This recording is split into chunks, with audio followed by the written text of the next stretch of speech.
Good afternoon, I'm Prashant Visadagama. I'm going to talk about the Indian invasions. To start with, the Persian invasion. Persia invaded India by crossing the Hindu Kush mountains to gain the tributes of Gandhara and Cambodia tribes. Indian lives were greatly influenced by Persian ideas. The first Persian political contact with India was established between the Emperor Cyrus period. They introduced Arabic form of writing, and their art and architecture was also influential. This can be seen in the Mughal Empire. They promoted geographical exploration, trade and commerce, which resulted in the trade boost in India. For example, the water route. India's ivory antique was a popular market in Persia. Persian coins circulated all over India. These coins were a refined, mighty and elegant look. Then the Greeks invaded India. By this time, India was already a discovered land full of great resources. Greeks invaded a state called Punjab. This name was given because of the 5 rivers. At that time, there was a ruler called Porus, so the Greeks had to face a battle against him. For the first time, the Greeks had to face elephants in a battle, but the Greek soldiers were well trained and strong, so they were victorious in the battle, and they conquered Greece. The Greeks conquered India. Porus was also captured, but Alexander was great to him because he was a great king and a warrior, so they became friends. Alexander and his men found cities and built altars. They saw and experienced strange things in India.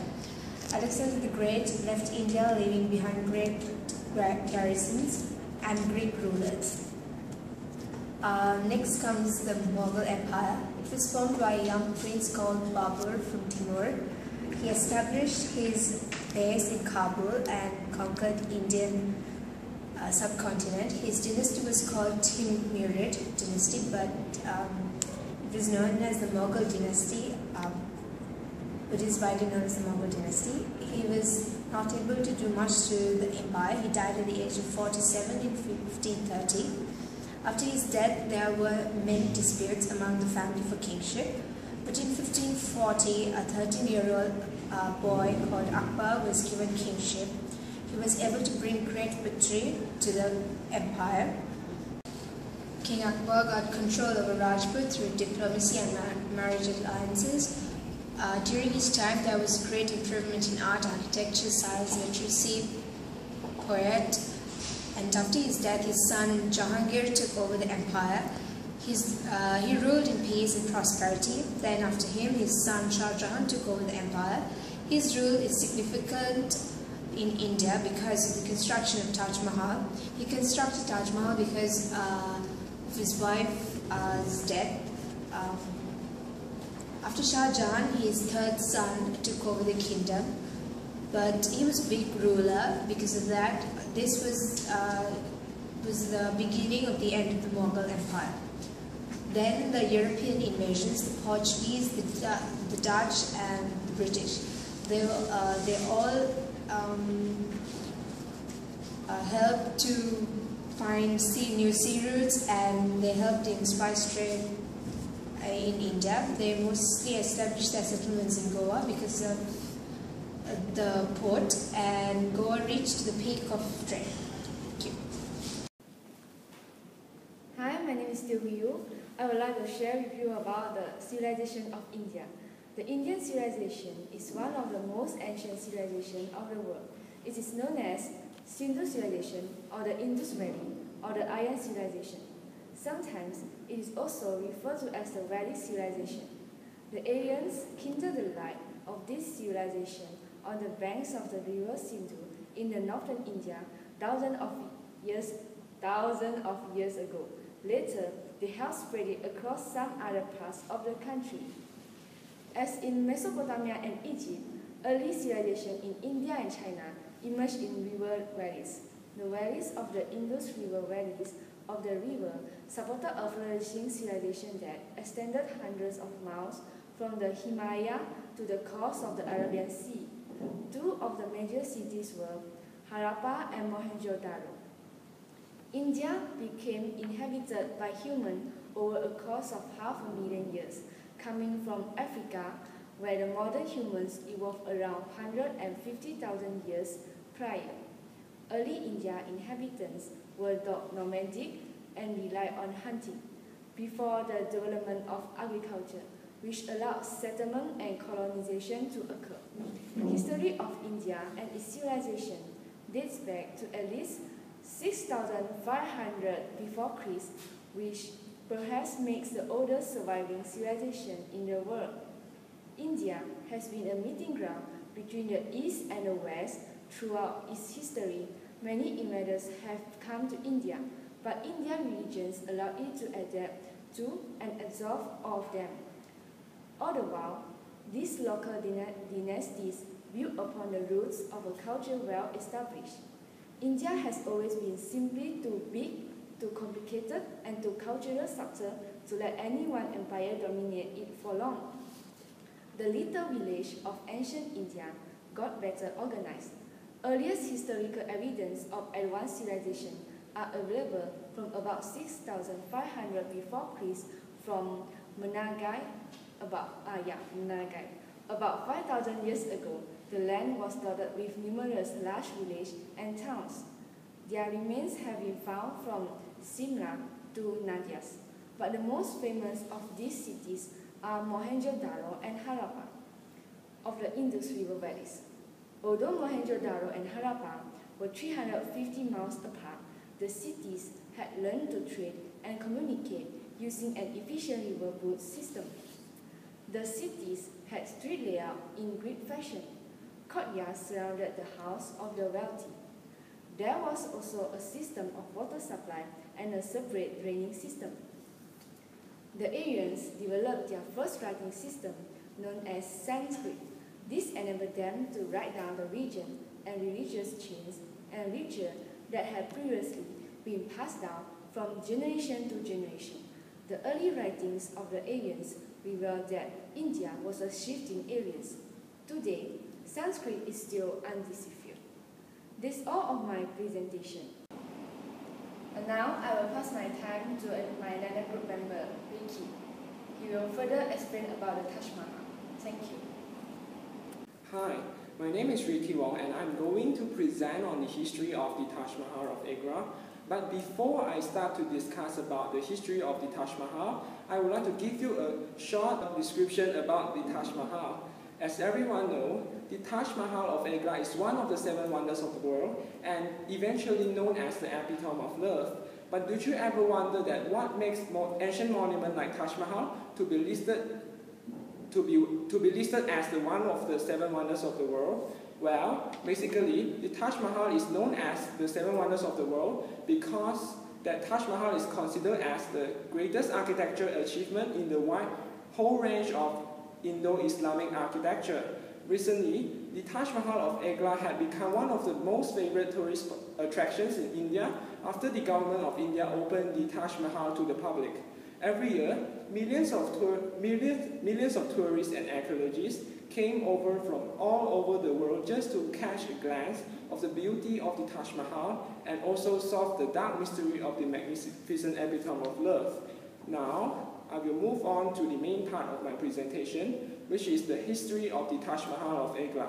Basically, the history of the Taj Mahal can be divided into 2 parts, which is the main purpose of building the Taj Mahal and the history of the construction process of the Taj Mahal. Firstly, I would like to discuss about the main reason that leads to the idea of building the Taj Mahal. According to the history, the 5th emperor of Mughal, Emperor Shah Jahan, eventually fell in love with a 12-year-old Persian princess Arjumat Banu Begum, while he was at the young age of 14. 5 years later, in the year of 1612, they decided to get married, and eventually both of them became the emperor and the queen of the empire. However, his wife passed away while giving birth to their 14th child. After the funeral of his wife, the Emperor Shah Jahan immediately ordered his followers to search for a famous architect which is the Ustad Ahmad Lahori, to design a majestic monument as a tribute to his wife. When the plan of the monument was completed, the Emperor Shah Jahan named the monument as the Taj Mahal, which carried the meaning of the Crown Palace. That's all for me for the first part of my presentation. Now I'm going to move on to my second part of my presentation, which is the history of the construction process of Taj Mahal. The Taj Mahal is located at the right bank of the Yamuna River in the vast Mughal garden in the Agra district in Uttar Pradesh. The construction project of the Taj Mahal started in the year of 1631 and approximately end at the year of 1648. During the construction process, Emperor Shah Jahan had recruited masons, stone cutters, carvers, carpenters, calligraphers, and also dome builders from all over the empire and the central of Asia. The archaeologists were astonished when they found out that the existence of Taj Mahal, because they were curious that how did the horticulturists and also the architects were able to carry out such a remarkable innovation on their design when the technology were limited at the old days. That's all from me, and I will pass my time to Sharon and Vicky to continue the presentation. Thank you. Hi, my name is Vicky. I'm here to share with you about the structures and layout of Taj Mahal. The Taj Mahal complex is organized in a rectangle. It comprises a number of buildings and structures, all functioning together as a funerary monument for Mumtaz Mahal. The first part of the complex consists of a formal bazaar, the forecourt and entry gates. The second part consists of a large garden and garden pavilions, axially arranged along a river-front terrace with three main structures: the mosque, the mausoleum, and the Miman Khana. The Miman Khana, literally known as guest house, probably used as an assembly hall. The complex was planned on the basis of a unit called gas. Multiples of these gas units were used throughout the Taj Mahal complex.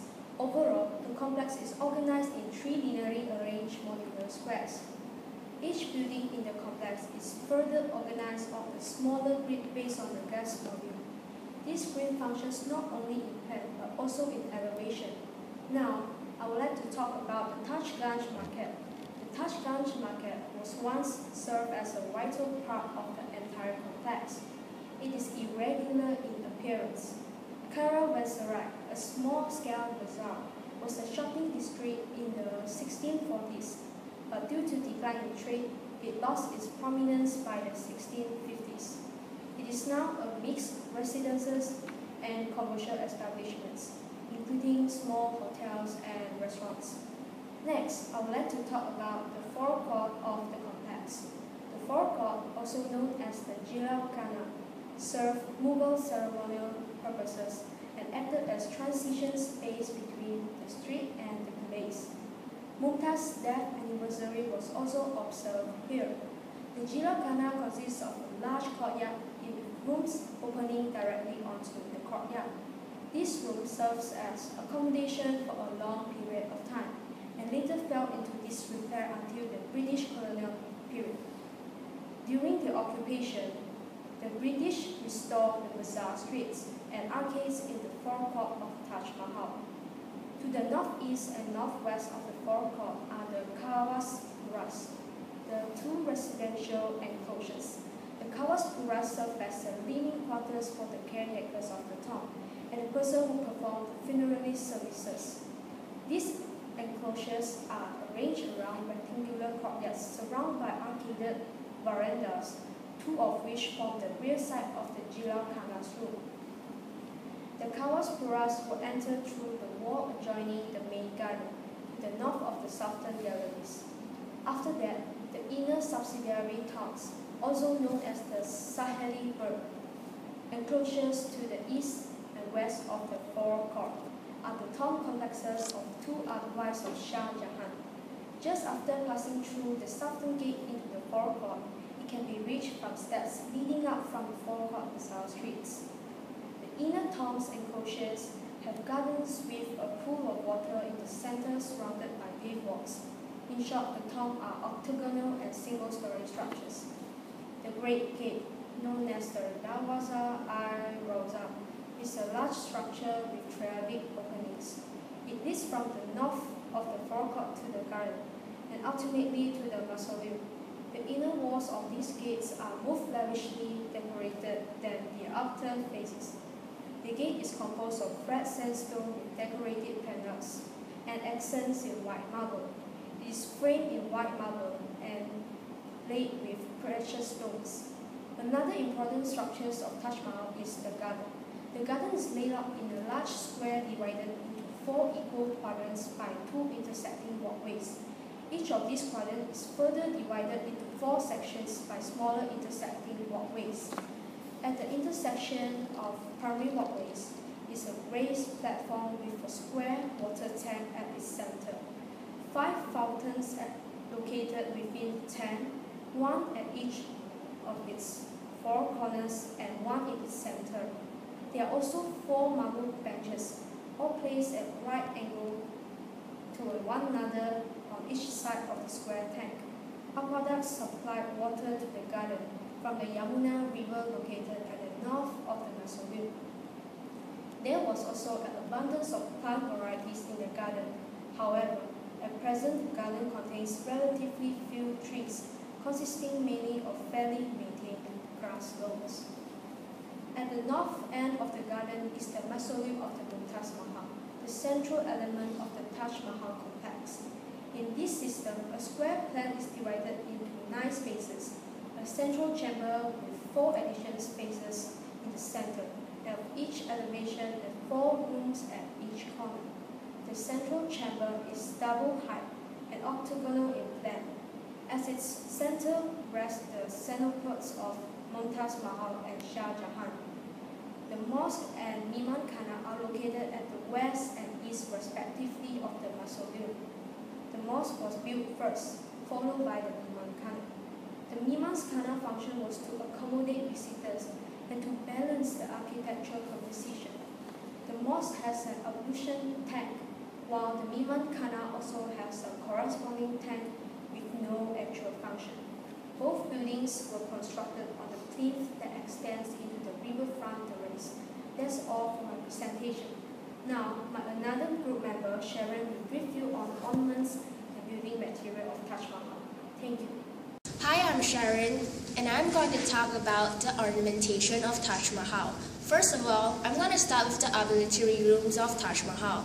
Obligatory rooms, also known as the Shish Mahal, are placed on the cardinal axis of the octagonal tomb chamber on both stories. Crucible in plan, the walls and ceilings of the Shish Mahal rooms are composed of glass-filled decorative patterns, as you can see here.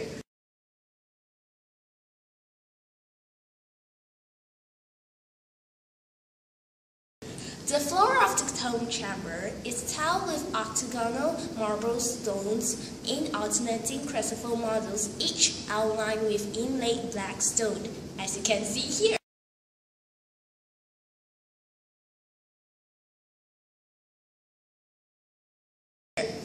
The delicate marble screen that currently surrounds the cenotaphs of Shah Jahan and Mumtaz was set up way back in the year 1643, in place of the original gold enamel one that was made back in 1633.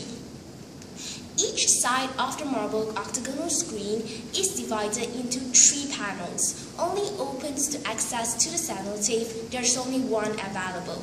A symbolic pancake sets atop Shah Jahan cenotaph, which, although similar, it's slightly larger in size and has more vegetal motifs than Mumtaz cenotaphs. The interiors of the 4 central peshtags are adorned with floral moldings, conjuncturally inspired by European paintings of the 16th and 17th century. The frame of the mausoleum's central peshtags, as with all those similar forms within the complex, is decorated with an inland tulip inscription of a Quranic verse.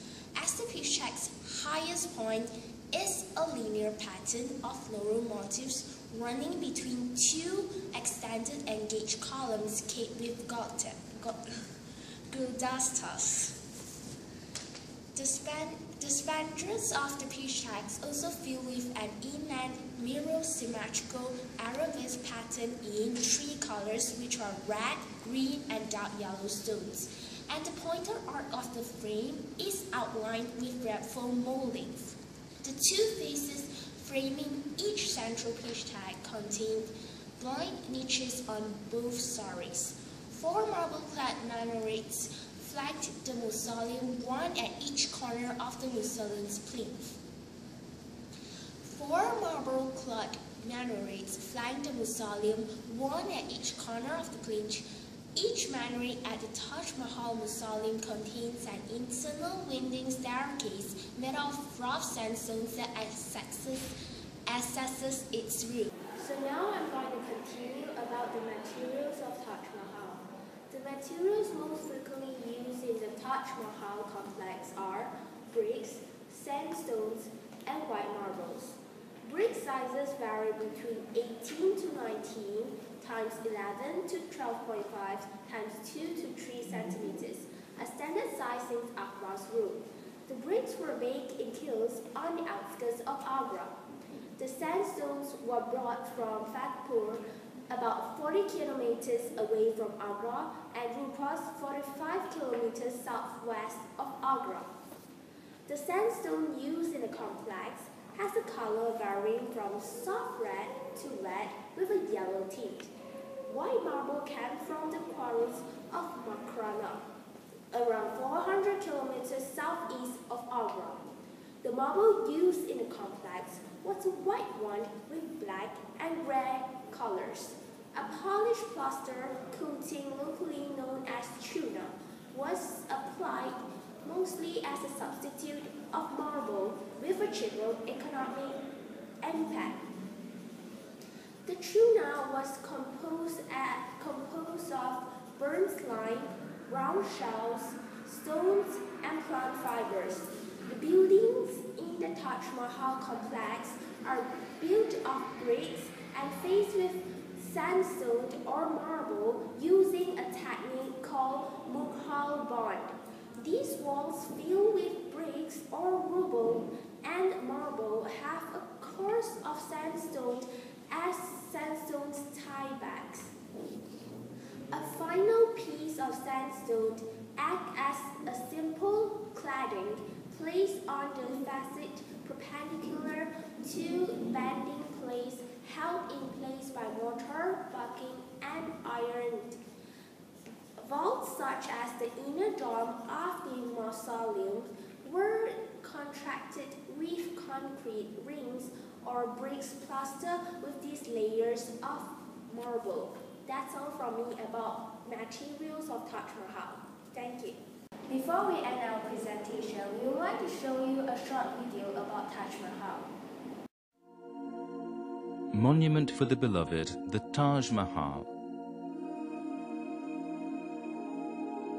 Here in Agra, northern India, stands the Taj Mahal with its towers rising toward heaven. Completed in 1654, its beauty was reputed to exceed that of paradise. Islamic style is embodied in the Taj Mahal. Building up stone symmetrically to construct beautiful stone arches is an amazing feat of architecture. The finest builders and artists worked to build the mausoleum to make it the pride of the Mughal Empire.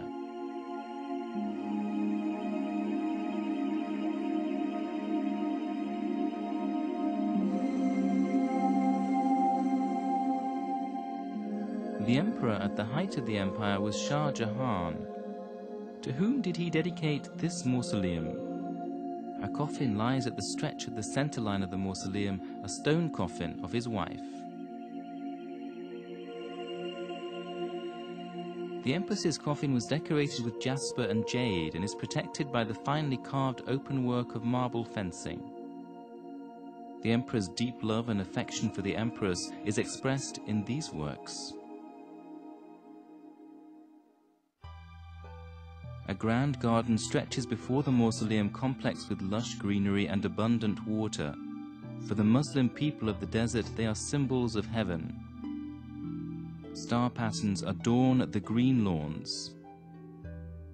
The patterns can also be found on the flagstone walkways. Stars are a symbol of heaven in Islamic culture. By scattering star patterns around the complex, the emperor tried to guide his beloved wife to heaven. Shah Jahan was so despaired at the loss of the empress that his beard turned grey. In the later years of his life, he was put under house arrest by his third son in the castle across the lake. Memories of his wife while gazing at the mausoleum was the only consolation he could find.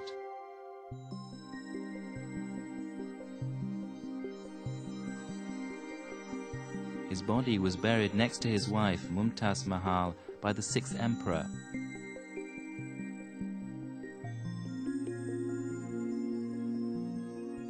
The Mughal Empire disintegrated in the 18th century, but the monument dedicated to his beloved wife lives on as World Heritage.